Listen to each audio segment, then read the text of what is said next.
Hey everyone, welcome to another video. Now, I'm still completely overwhelmed by the amount of support and amazing feedback I received after my video on why you aren't climbing in solo queue. So, as a result, I thought I'd do another video given how much you guys all liked it. This time it's going to be on overcoming mental blocks, fear of failure, playing at your best, and building confidence. Now, you may ask, you'd be like, Curtis, where did you get all of this information? Like, how do you know all of this stuff?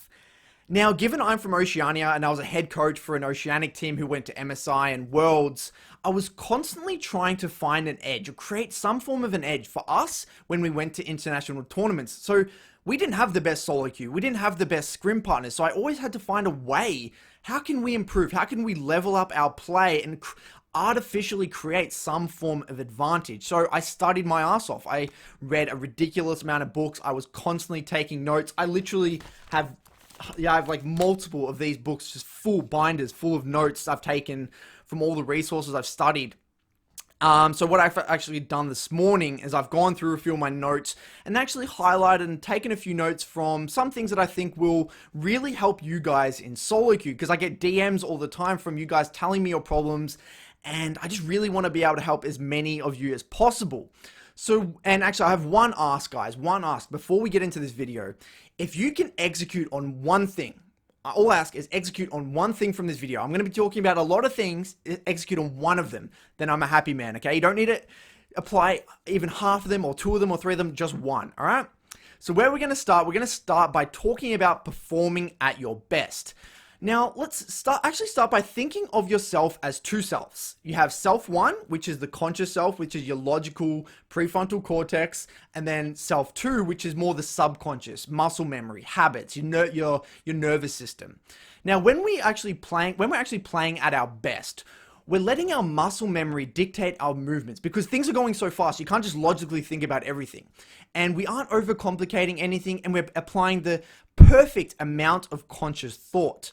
For example, think of self 2 as the part of you that just CSs mindlessly. You don't even need to think about CSing. You just do it without even thinking. Or trading on a champion that you've been one-tricking for 4 years. Or just clicking around the map. These are just actions that you do subconsciously. Whereas on the other hand, self 1 might be actually timing summoners or thinking about how to play the next team fight in advance. Very logical thoughts. Now, a massive problem that actually occurs in all of us is we begin to ruin this free flow state by actually judging things that happen in the game. For example, let's just say you die to an early gank, all right? So some of the thoughts that tend to follow are, oh my god, I am so screwed. Or, oh my god, I'm so far behind. What am I going to do? Oh, I'm so bad. I'm such a bad mid laner. How did I die to that gank? Oh, my jungle is so bad. Like, why is there jungle difference every game?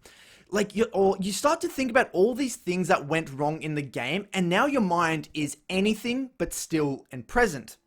This now begins a snowball effect, because judgment leads to self-conscious gameplay, which in turn is rigid, it's tight, it's awkward, and it interferes with the fluidity required for accurate and quick movements. Now, which then actually snowballs to, I am a bad player, I can't climb, I'm going to lose this game now, I'm going to get demoted, my friend is climbing and I'm not, I'm playing so bad today. All these statements. Now, all of these self-judgments are actually communications from your self 1 to your self 2, which after being repeated enough and again, starts to convince your subconscious self that these are the expectations of your level of play, and just expectations of what's going to happen when you head into a game. And you'll realize that this is a hypnotic process. Now, you may ask, how do I prevent this from happening? So when you feel your mind drifting and wandering to, if only this happened, or if this happened, I wouldn't have died, gently bring it back to calmness with a series of deep breaths, okay? So 3 seconds in through the nose, and then 3 seconds out from the mouth, and literally close your eyes while doing this. And a quick tip for actually getting better at this is a very quick run through of meditation, is literally close your eyes and picture the breath, the air going down your throat into your lungs, swirling into your stomach and your lungs, and then coming back up through your throat out your mouths. Do this once or twice when you're dead, and you'll feel your mind will become present because you're just thinking about your breath, and it's a quick form of like getting back into the game, resetting your mind, and you're just going to get back into it. You're going to cancel all those negative, crazy thoughts or self-judgments that you were going to be doing otherwise. So give this a go. It can really, really help you. Now, another super interesting thing to note is if you think back to your best games of League ever. Think back to one of those games you played maybe 2 weeks ago where you just absolutely popped off. You solo carried a game, you 1v9'd. You'll actually notice that within that game, you never were criticizing your gameplay throughout the game. You weren't congratulating yourself saying, oh, I'm so good, I'm a beast, look at me. You weren't thinking about how to actually do something. You weren't thinking about how should I do this combo. You're just doing it free flow. You weren't thinking about whether you're going to win or lose that game. You weren't thinking about what anyone else was thinking about you. Self 1 was just disappeared. It was all self 2. Now note that self 2 isn't autopilot. Autopilot is basically playing without any engagement or any intention, basically like a lack of all focus in all aspects. So it's actually something different, something to note there. Now, a great way to get into the zone is by shifting your mindset from a concern about winning to a concern about making the effort to win. And this was a quote from this famous tennis player that I actually got the book from. He said, "Today I play every point to win. I don't worry about winning or losing the match, but whether or not I am making the maximum effort during every point because that is where true value lies."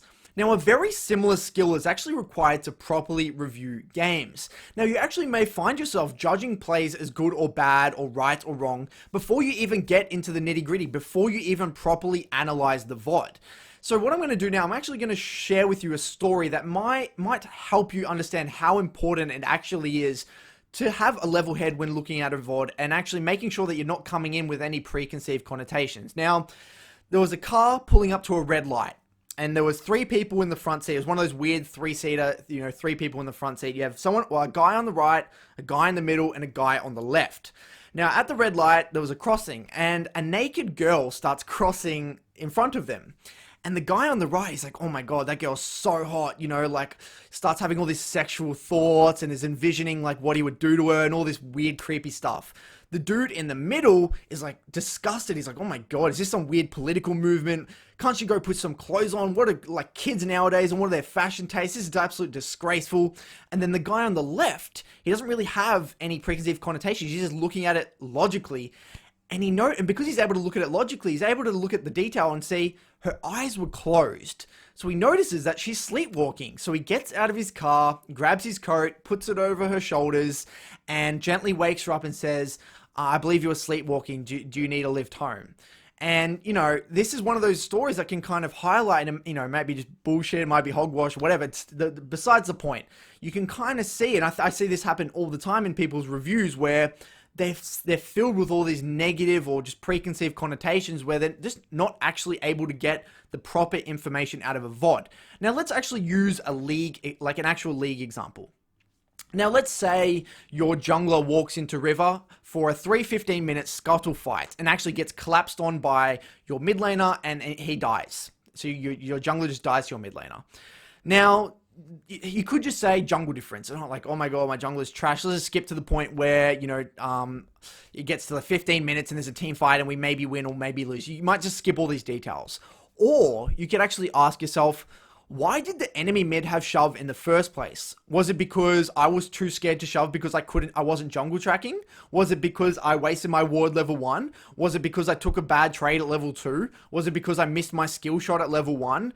Could I have actually helped my jungler, but I just wasn't even aware of his location? You'll actually start to realize all the things that you could have actually done better as a mid laner. And you wouldn't even have got into any of these details if you just wrote it off as jungle difference. So this is why it is super important to have this level head, not have any of these preconceived connotations heading into a review.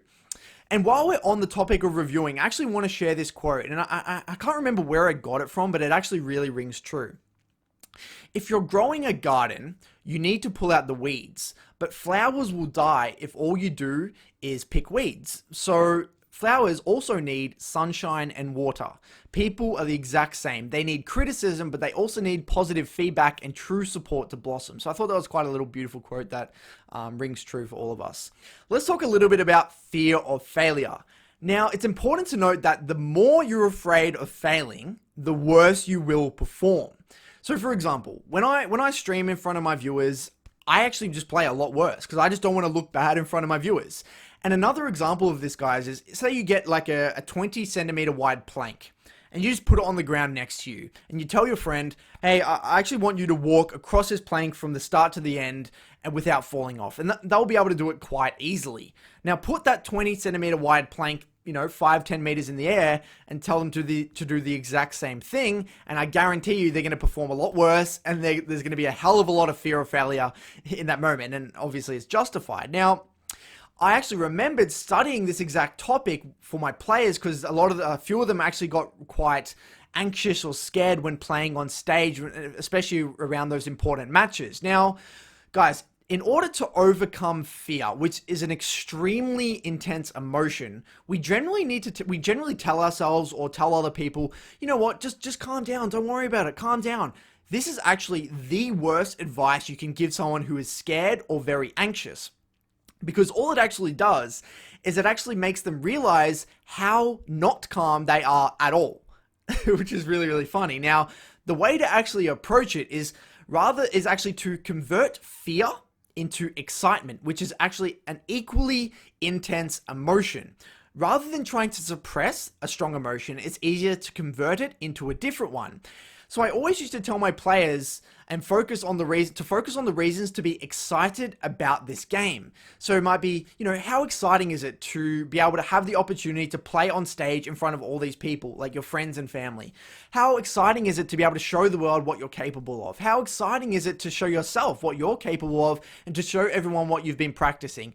So you can notice how this is all channeling that fear into a positive, constructive direction. Again, anxiety into excitement.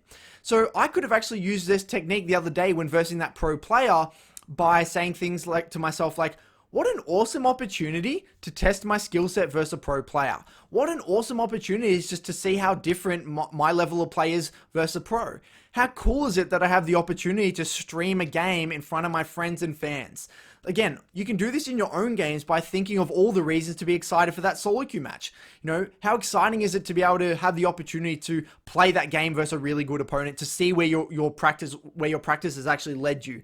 How exciting is it to have the opportunity to show your friend what you're made of? How exciting is it as an opportunity to kind of show, have the opportunity to even improve at the game? There's all these positive, exciting ways to view each solo queue game, or especially one of those games, maybe you're versing a Smurf or whatever, to show what you're made of, all right? So channel the energy into a positive way rather than looking to suppress it. Now, while actually on this topic, it's worth talking a little bit about anger and dealing with anger. Now, the same person who gave me that advice said this about anger. He said, venting anger doesn't extinguish the flame of anger. It just feeds it. Venting doesn't work even if you think it does, and even if it makes you feel good. The better you feel after venting, the more aggressive you get, not only towards your critic, but towards innocent bystanders. Now, to channel anger productively, instead of venting about the harm that person has done, we need to reflect on the victims who have suffered from that anger. Think of all the people in your life around you, whether in your games or in your friendship group, in your family, maybe your girlfriend or boyfriend, who have actually been affected by this anger. And this is where empathic anger actually comes about. The desire to right wrongs done onto another. Angry for others instead of at others. So I found that there's like a really beautiful, simple, kind of niche way to deal with anger, and I think it is a really important message because a lot of you guys get quite angry about games and they feel like just venting things is just going to make them feel better. Yes, it might make you feel better short term, but it actually makes you become more of an aggressive person. So try that out, guys. It might really, really help you. Now on to mental blocks, guys. So mental blocks are actually established when a person experiences something very negative in connection with a particular situation. So this made a lot of sense to me when I actually heard a theory that said self-confidence is built by how we react to our successes and our misfortunes. And I realized that when I was playing my best and I got the highest elo I ever got, I got like 1000 LP or something, when I had very little mental blocks, I was never shitting on myself when I lost games. I just went straight into the review. I thought about what I could have done better, And when I won, I didn't think I was an unbeatable beast or anything. I just recognized that it was all the little things I was doing right and all my hard work was paying off. So I was simultaneously building confidence and rewarding behavior that was coherent with improvement. Now, one common mental block with high elo people and some even pro players, including myself, is when they face a specific player, they start revolving their thoughts around, oh my God, this guy's a pro player, or this guy's the best echo in the world, or whatever. So this famous soccer coach actually tackled this problem, especially with goalkeepers, by getting the player to think about, I'm not competing against you, I'm competing against your technique. So it's actually the other person's performance we have to defeat, not the other person, which means our thoughts are actually directed towards style of play, technique, tactics, strategy, rather than things that are just out of your control. And this actually happened to me yesterday when I was versing a pro player playing Rumble. Because I was focusing on who I was versing, I never once thought about how I should have played that matchup. I didn't think about Syndra versus Rumble. I thought about Curtis versus this pro player, which again, no positive or no constructive or actually actionable thoughts can stem from that. So it doesn't make any sense. So this line of thinking, if you can shift that line of thinking, it can really, really help you. Now, this famous soccer coach also dealt with players' mental blocks for specific situations. So, for example, maybe a goalkeeper in penalty shootouts.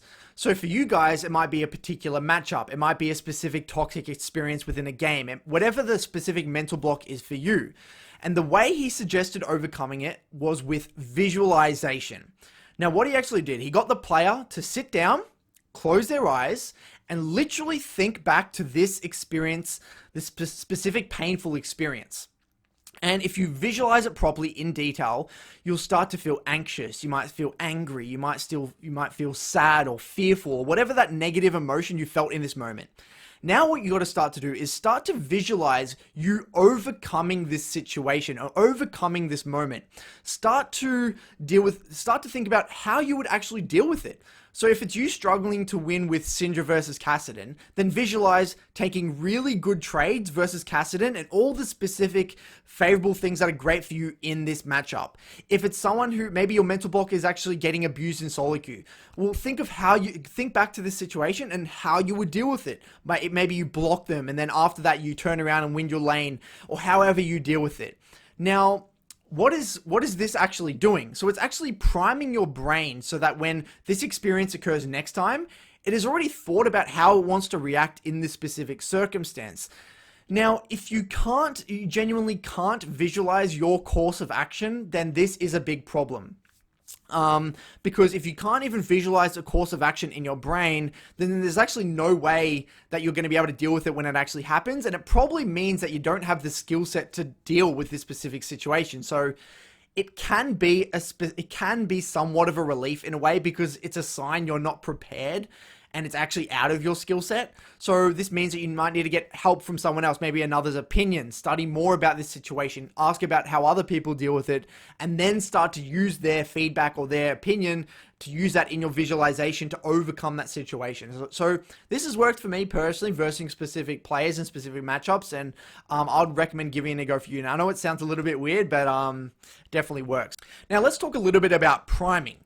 Now, priming is a phenomenon where you can actually influence action through thoughts. I know this may get a little weird, maybe a little bit abstract, but trust me, I'm going to make sure it's practical a little bit further on. And it just, if it's something you're not familiar with, just bear with me, all right? So there was actually an experiment done where they got half of a class to visualize old age. And then they got another half of the class to think about teenagers or things like that. Then what they actually did is they actually got people from each group to walk between two differing areas, and they timed how long it took. Now, the people from the people who actually thought about old age, they walked considerably slower than the people who thought about teenagers. So what they found is that if you were primed to think about old age, they would found that you would tend to act old, and acting old would then reinforce the thought of old age. This is why forcing a smile can actually make you happier. Now, I always thought about this. I thought about this in the context of performance in sport. And I'm like, how can I utilize this? So I did more research and I found that this tactic is actually commonly used within high-performing individuals across so many differing industries. For example, like businessmen and motivational speakers like Tony Robbins, and even boxers like Mike Tyson. For you guys at home, we actually tend to prime ourselves in a negative way. We actually like to think about our negative solo queue experiences, thinking about losing LP, think about getting flamed, think about getting solo killed. These are all the things we actually think about. We're priming ourselves in such a negative way. Now, in order to combat this with my pro team, I actually got all of my players to write up a document called a picture of mastery. There was a thing called Picture of Mastery. And basically all it was a document which outlined their best self, or their absolute best self in all aspects of the game. Or if you were to envision the perfect Curtis in League of Legends, the best version of Curtis as a player, what would that look like?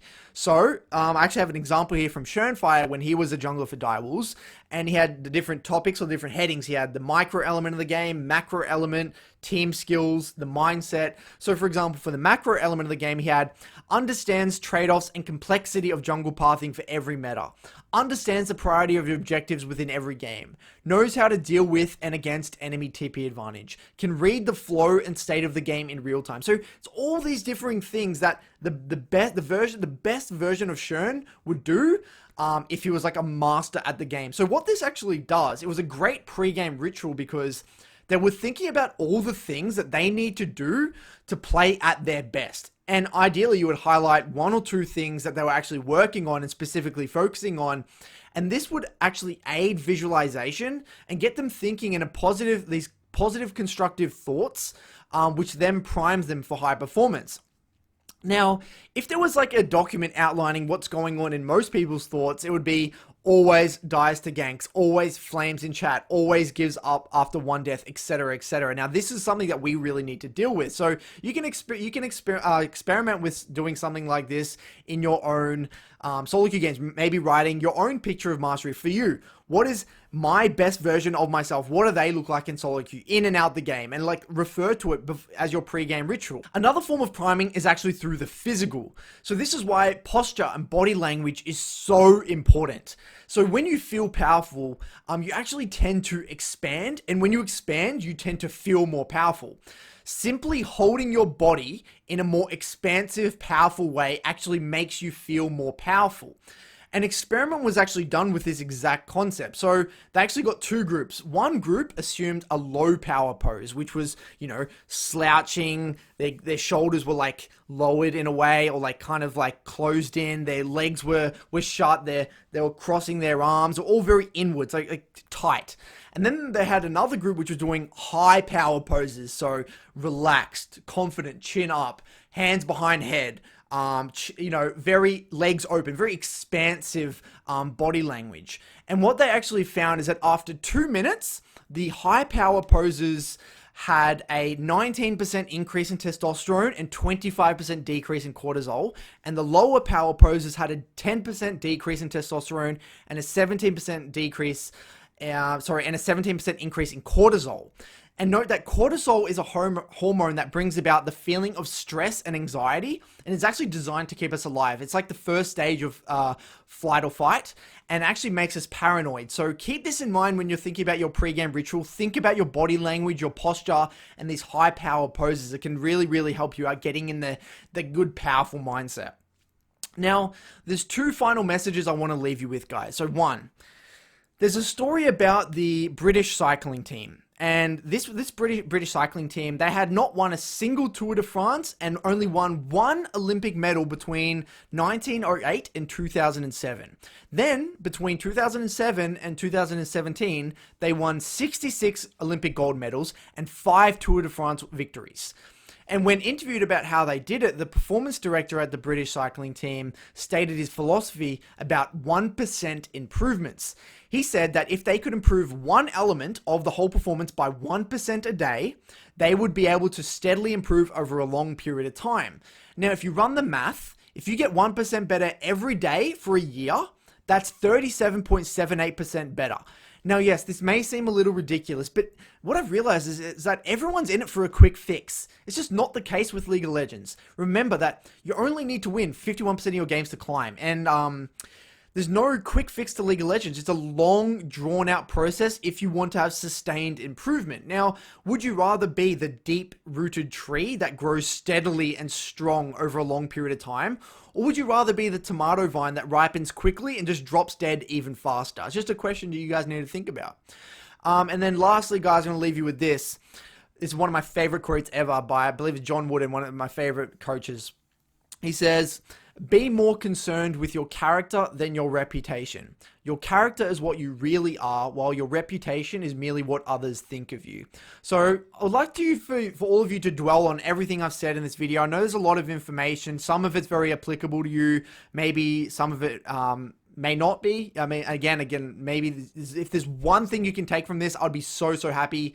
So I'll go over it, look over your notes, maybe watch it 1 or 2 times. And pick one thing to execute on. And if I can help you even the slightest bit with one thing, then I'm going to be a very happy man. So let me know if you guys want to see more of this. I've got plenty more to talk about, but yeah, thanks for watching, guys, and really appreciate all the support. Cheers.